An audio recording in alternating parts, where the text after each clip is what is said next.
Miss হবে না আপনার পছন্দের টিভি শো। দেখুন জি5 অ্যাপে একদম ফ্রি। কি হয়েছে পুতুলদির? না না, ওনার কিছু হয়নি। আসলে ওনার হাজবেন্ডের একটা হার্ট অ্যাটাক হয়েছে। কন্ডিশন খুব একটা ভালো নয়, ট্রিটমেন্টের জন্য ভেতরে নিয়ে যাওয়া হয়েছে। তাই পুতুল চ্যাটার্জি খুব কান্নাকাটি করছেন আপনার সাথে কথা বলবেন বলে। হ্যাঁ হ্যাঁ, দিন এক্ষুনি দিন। শিমুল কি হয়েছে? পুতুলদির সাথে কথা বলছি। এক্ষুনি হসপিটাল থেকে ফোন করলো, হোপ হসপিটাল। বলছে তীর্থদার হার্ট অ্যাটাক হয়েছে। পুতুলদি আছে ফোনে। পুতুলদি, আরে জিমুল, আমি পুতুলদি বলছি।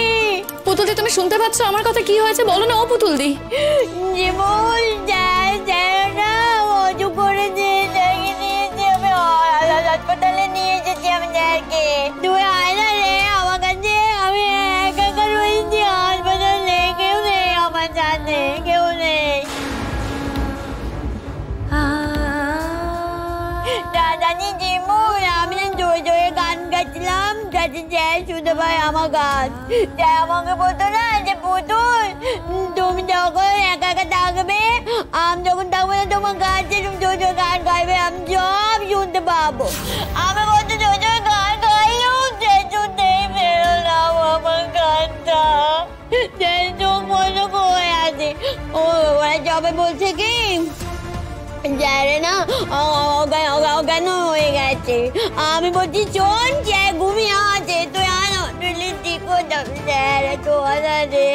আমি আসছি পুতুলদি, আমি আসছি। তুমি কিন্তু একদম কান্নাকাটি করবে না, বুঝেছো? শোনো, আমি যতক্ষণ না অবধি আসছি তুমি কিন্তু লক্ষ্মী হয়ে থাকবে। ঠিক আছে। শিমুল, আমি কি যাবো সঙ্গে? আরে অবশ্যই যাবে, তুমি বড় ভাই হও, তুমি যাবে না? পুতুলদির এরকম একটা বিপদের দিনে তাড়াতাড়ি চলো, দেরি করো না। না কিন্তু কি বললো এক্স্যাক্টলি বলো তো আমার? বললো তো তীর্থদার হার্ট অ্যাটাক হয়েছে, রিসেপশন থেকে ফোন করে জানালো। দেখো পুতুলদি তো অত গুছিয়ে কিছু বলতে পারছে না, ও বেচারি তো কিছু বোঝেও না। আচ্ছা পুতুলদি শ্বশুর বাড়ি থেকে তো কেউ আমাদের জানাতে পারতো বলো? শ্বশুরবাড়ির কথা কি বলছো তুমি? ওরা আমাদেরকে ভালো চোখে দেখে নাকি? তবু দিদি খবরটা দিয়েছে সেটাই যথেষ্ট।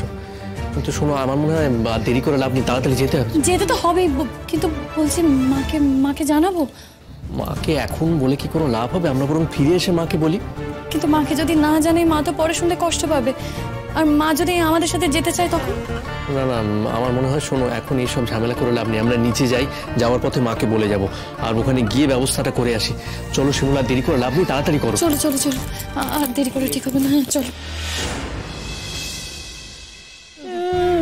পুতুলদি চুপ করো, শান্ত হও। দেখো লক্ষ্মী মেয়ে না তুমি, আমার কথাটা শোনো। এই দেখো আমরা তো এসে গেছি, তীর্থদা ভালো হয়ে যাবে। দেখো তোমার ভাইও এসেছে। দিদি শোন, কাঁদিস না, চুপ কর। তীর্থদা ভালো হয়ে যাবে। শোন, তুই কাঁদছিস কেন? আমরা সবাই এসে গেছি।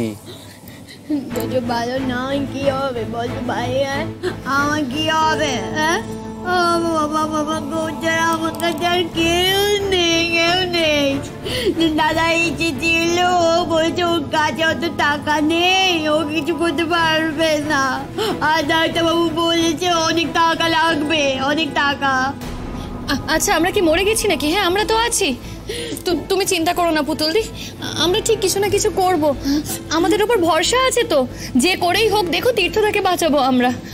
এই শিমুল, আমার মনে হয় ডাক্তারবাবুর সঙ্গে কথা বলা দরকার। হ্যাঁ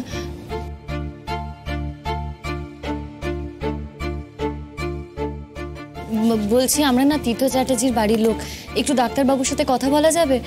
ওনাকে তো নিশ্চয়ই ট্রিটমেন্টের জন্য নিয়ে যাওয়া হয়েছে। কেমন আছেন? দেখুন, অপারেশন করাটা খুব আর্জেন্ট, কিন্তু এই মুহূর্তে সেরকম কোনো সিচুয়েশন নেই। প্রচুর ব্লকেজ পাওয়া গেছে, ওনার প্যারামিটারগুলো এদিক ওদিক করছে। মনে হচ্ছে ওপেন হার্ট সার্জারি করতে হবে। কি? সে কি কথা? ভাই বলছে স্যার ভালো হবে না। কি হবে স্যার, কি হবে বলো স্যার? হ্যাঁ কিছু হবে না। এই শিমুল যদি স্যারের কিছু হয়ে যায় আমি কি করবো? শিমুল কি করবো বল? আমি তো কেউ নেই শিমুল, আমার তো কেউ নেই শিমুল, আমি কি করবো বল? এই যে তোর সাথে ভাই এত খারাপ ব্যবহার করছে, তুই তো ভাইকে ছেড়ে কোথাও ছেড়ে পারিনি বল? আমাকে তো স্যার খুব ভালোবাসে, আমি কি করে স্যারকে ছেড়ে যাই বলতো? কি করে যাই? কি বলছিস তুই এসব কথা? কেন ছাড়ার কথা আসছে কোত্থেকে? কেন তুই তীর্থদাকে ছেড়ে থাকবি? এই দেখ আমার দিকে তাকা, শোন, এখন মেডিকেল ট্রিটমেন্ট অনেক উন্নত হয়েছে। হ্যাঁ, আমরা যদি প্রয়োজন হয় ওকে অন্য জায়গাতে নিয়ে যাব, ভালো জায়গায় চিকিৎসা করাবো। কেন ভাবছিস তুই? একদমই তাই, তুমি ভেবো না, হ্যাঁ আমাদের উপর একটু ভরসা করো। বলছি একটু ডাক্তারবাবুর সাথে কথা বলা যাবে কিনা দেখুন না। এক্ষুনি ফোন করে দিচ্ছি, 1 মিনিট। এরকম করেন না। হ্যালো, হ্যাঁ স্যার, তীর্থ চ্যাটার্জি বাড়ির লোক আপনার সাথে একটু কথা বলতে চাই, আপনি কাইন্ডলি একটু আসবেন? ওকে ওকে। কি বললেন? উনি আসছেন। Thank you. আসছে বললো তো। এই বলছি তীর্থ তার দাদা বৌদি কাউকে দেখছি না। আসেনি তো, আসেনি। জানিস তো শিমুল, ওই কটকটিটা কি বলে? কটকটিটা বলে আমার জন্য নাকি স্যারের শরীর খারাপ করেছে। আচ্ছা তুই বল, আমি কেমন ধরনের মেয়ে যে আমার জন্য কাউ শরীর খারাপ করতে পারে? হ্যাঁ, সারাক্ষণ আমাকে বলছে আমি নাকি স্যারের শোষণী। এমন ধরনের কথা কেউ কাউকে বলে বল? আচ্ছা আমি মানলাম আমি কিছু করতে পারিনি গো, আমি কোনো ভাবে সেবা শুশ্রূষা করতে পারিনি, যত্ন করতে পারিনি, তাই বলি কি আমি খারাপ বল? আচ্ছা আমি আসার আগেও তো স্যারের যত্ন করতাম নিকো আমি, তাহলে কি তখন স্যার সুস্থ ছিল না? আমার জন্য কি অসুখ করেছে বলতো? হ্যাঁ, এমন ধরা কথা আমাকে বলেছে, জানিস আমি কি করেছি বলতো? আমার দোষ কোথায়? তোমার কোনো দোষ নেই পুতুলদি, যারা এরকম ধরনের কথা বলছে তারা ভালো লোক নয়। আমি তো তোদেরকে বলেছি ও ভালো না, খারাপ খারাপ লোক, খারাপ লোক। দেখো এসব কথা বাদ দাও, কে খারাপ কে ভালো কে মন্দ এসব কথা নিয়ে তুমি এখন ভেবো না। তুমি এখন শুধু তীর্থদাকে নিয়ে ভাবো, তীর্থদার ওপর কনসেন্ট্রেট করো, তার ট্রিটমেন্টের কথা ভাবো। এর বাইরের কোনো কিছু তুমি ভাবতে যেও না পুতুলদি। দেখো যেমন করেই হোক তীর্থদার ট্রিটমেন্টটা করাতে হবে, ভালো করে চিকিৎসা। নমস্কার। নমস্কার। আপনারা কি তীর্থ চ্যাটার্জির বাড়ির লোক? আমি ওর দাদার সাথে কথা বলেছি। আপনারা?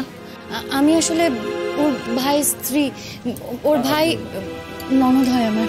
ওটা স্যার আমার বাবা ভালো হয়ে যাবে তো? স্যার আমার বাবা ভালো হয়ে যাবে তো? প্লিজ কিছু মনে করবেন না ওর কথায়, বুঝতেই তো পারছেন। না না, মনে করা কিছু নেই। তোমার স্বামী যাতে ভালো হয়ে যান তার জন্যই তো আমরা এত চেষ্টা করছি। বলছি ডক্টর একটু বলতে পারবেন এক্স্যাক্টলি এখন কি কন্ডিশন? দেখুন এখন কন্ডিশন হচ্ছে প্রায় 99% ব্লকেজ রয়েছে। এখন ওপেন হার্ট সার্জারি করা ছাড়া আমাদের আর কোনো উপায় নেই। যত তাড়াতাড়ি সম্ভব করে ফেলাই ভালো। যদিও আমি সাজেস্ট করবো, এখানে তো ইনফ্রাস্ট্রাকচার অতটা ভালো নেই, তাই কলকাতায় নিয়ে গিয়ে করাটাই ভালো। কোনো সুপার স্পেশালিটি হসপিটাল অথবা কোনো প্রাইভেট জায়গাতে নিয়ে গিয়ে করালেই ভালো হয়। কিন্তু ডাক্তারবাবু সেটা তো মানে অনেক টাকা পয়সার ব্যাপার। হ্যাঁ, ভালো করতে গেলে তো টাকা পয়সা খরচা করতেই হবে। আমাদের যা আছে সব কিছু দিয়েও অত টাকা হবে বলে তো মনে হয় না। বলছি ডক্টর একটা আন্দাজ দিতে পারেন এক্স্যাক্টলি কত খরচা হতে পারে? দেখুন এসব প্যাকেজে হয়, আপনি কথা বলুন, আমি কি করে আন্দাজ দেব? তবে ভালোই টাকা পয়সা লাগবে, আর সেই টাকা পয়সার ব্যবস্থা করতে হবে যত তাড়াতাড়ি সম্ভব। আর আপনারা পেশেন্টকে কলকাতায় নিয়ে যাবেন 2-1 দিন পরে। এখন পেশেন্টকে শিফট করার একটা রিস্ক রয়েছে। তারপর আপনারা একটু ভেবে দেখুন এর মধ্যে কিভাবে কি করতে পারেন, কিভাবে এতগুলো টাকা জোগাড় করা সম্ভব। জি5 ডাউনলোড করুন আর সব এপিসোড দেখুন একদম ফ্রি।